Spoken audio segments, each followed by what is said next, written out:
Hello दोस्तों, good chronology में आपका हार्दिक स्वागत है। अपन पढ़ेंगे आज से राजस्थान का इतिहास। राजस्थान के इतिहास को 3 भागों में बांटा गया है: प्राचीन, मध्यकालीन और आधुनिक। प्राचीन राजस्थान में आता है सबसे पहले अपने सभ्यताएं। मानव जहाँ रहता था, अपना घर बनाता था, अपने परिवार के साथ रहता था। जब उसकी उत्पत्ति हुई तो उसके अलग अलग जगह पे अलग अलग तरीके से रहता था। तो उसकी मुख्य रूप से 4 सभ्यताएं पढ़ेंगे अपन: कालीबंगा, आहड़, गणेश्वर और बेराट सभ्यता। और उसके अलावा बहुत सारी सभ्यताएं हैं जिनको अपन और पढ़ेंगे, अन्य सभ्यताएं।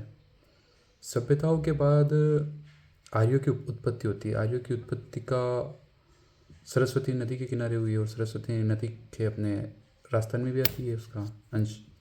तो आर्यों की उत्पत्ति जब 16 महाजनपद थे, कैसे उनकी प्रशासनिक व्यवस्था थी, कैसे कार्य करते थे, तो वो अपन जनपद काल में पढ़ते हैं। जनपद काल के बाद आता है अपना मौर्य काल। मौर्य काल के बाद गुप्त काल। ये सब अपन पढ़ेंगे प्राचीन राजस्थान में।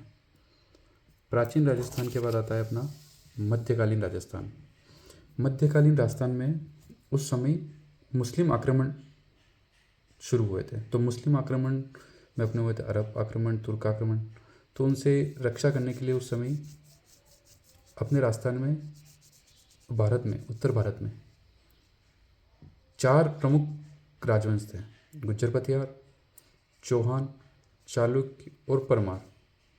जिसमें गुज्जर पथियारों ने राजस्थान की मुस्लिम आक्रमणकारियों से सुरक्षा करी, चौहानों ने करी, परमारों ने करी। चालुक्य गुजरात में आ जाता है तो ये अपने राजस्थान के पार्ट में थोड़ा कम आएगा। उसके बाद जब मोहम्मद घोरी का एक तराइन का द्वितीय युद्ध था, चौहान वंश का पृथ्वीराज चौहान तृतीय, जो तराइन के द्वितीय युद्ध में मोहम्मद घोरी से हार जाता है और उसका एक सेनापति कुतुबुद्दीन ऐबक को वो यहीं छोड़कर मुस्लिम साम्राज्य की स्थापना करके चला जाता है। उसके बाद अपने राजवंश आते हैं घुइल राजवंश, जो कि मुख्य रूप से मेवाड़ में है। राठौड़ 3 जगह थे: मारवाड़, बीकानेर, किशनगढ़, कच्छावा, जयपुर, जैसलमेर में आ गया। ऐसे बहुत सारे राजवंश अपन पढ़ेंगे। ये सब आएगा मध्यकालीन राजस्थान में। मध्यकालीन राजस्थान के बाद आता है अपना आधुनिक राजस्थान। आधुनिक राजस्थान में जब मध्यकालीन राजस्थान चल रहा था, मध्यकालीन अपन भारत के इतिहास के पैरेलल ये सारी चीज़ें पढ़ेंगे। जब औरंगजेब था 1707 में, इसकी मृत्यु हुई।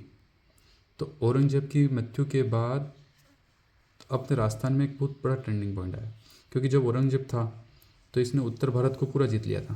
पूरे उत्तर भारत पे एक तरफा राज इसका था, लेकिन ये दक्षिण भारत में नहीं जा पाया कभी, क्योंकि दक्षिण भारत में थे मराठा, और मराठों ने इसको कभी दक्षिण भारत में नहीं घुसने दिया, और औरंगजेब ने मराठाओं को कभी उत्तर भारत में नहीं घुसने दिया।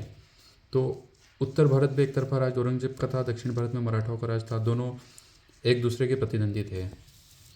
तो औरंगजेब की मृत्यु हो जाती 1707 में। उसके बाद मराठा आ जाते अपने ऊपर, तो ऊपर आता है अपना राजस्थान में घुस जाते हैं।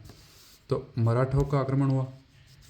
पहला टॉपिक ये हो जाएगा। मराठाओं का आक्रमण में ये क्या करते थे, चौथ और सरदेशमुखी 2 लगाने वसूल करते थे, 2 प्रकार के कर। अब मराठाओं का आक्रमण हुआ, उसके बाद फिर अंग्रेजों का आना भी प्रारंभ हो गया। तो अंग्रेजों ने क्या किया, राजस्थान पर ब्रिटिश आधिपत्य हुआ। ब्रिटिश आधिपत्य में क्या हुआ, जो अंग्रेज थे, अंग्रेज भी किन से, मराठाओं से परेशान थे। राजा महाराजा भी क्या इनसे मराठाओं से परेशान थे। तो दोनों दुश्मन दोनों भाई हो गए। तो अंग्रेज और राजस्थान के जो थे राजा महाराजा, वो दोनों मिलके मराठाओं के खिलाफ आक्रमण किया। लेकिन राजस्थान के राजाओं को बाद में पता चला कि मराठा तो अपना खून ही चूसते थे, लेकिन जो अंग्रेज है वो तो खून के साथ अपनी हड्डियाँ भी चबा जाते हैं। तो बड़े परेशान हो गए। उसके बाद हुई 1857 की क्रांति, क्योंकि अंग्रेजों ने तो राजाओं से संधि कर ली पहले ही। तो 1857 की क्रांति हुई। 1857 की क्रांति में आम जनता ने और बहुत सारे क्रांतिकारियों ने भाग लिया।